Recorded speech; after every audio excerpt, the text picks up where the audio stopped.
Hello friends, આજે આપણે બનાવી રહ્યા છીએ સેવ ટામેટાનું શાક. સેવ ટામેટાના શાક માટે આપણે સૌથી પહેલાં તો જોઈશે ટામેટા, કેમ કે ટામેટા વગર તો સેવ ટામેટાનું શાક બનાવવું શક્ય જ નથી.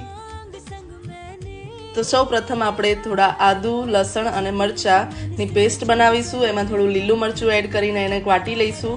પછી થોડું તેલ નાખીને એમાં રાઈ, જીરું અને મેથી દાણા, હિંગનો વઘાર કરીને એમાં આપણે બનાવેલી પેસ્ટ એડ કરીશું. અને ત્યારબાદ આપણે એમાં થોડું ધાણા જીરું અને ગરમ મસાલાનો પાવડર અને થોડું લાલ મરચું એડ કરીશું. ત્યારબાદ એને સ્ટીર કરતા રહીશું. એમાં થોડું પાણી એડ કરીને, જેથી કરીને આપણું મરચું બળે નહીં. એના પછી આપણે થોડો ગોળ એડ કરીને એને ધીમા તાપે પકાવવા દઈશું. તો ફ્રેન્ડ્સ, અહીંયા તમે જોઈ શકો છો કે 5 મિનિટ પછી તેમાં સેવ ઉમેરીને થોડી વાર એને ઠંડુ પડવા દેતા આપણું થઈ ગયું છે સેવ ટામેટાનું શાક રેડી.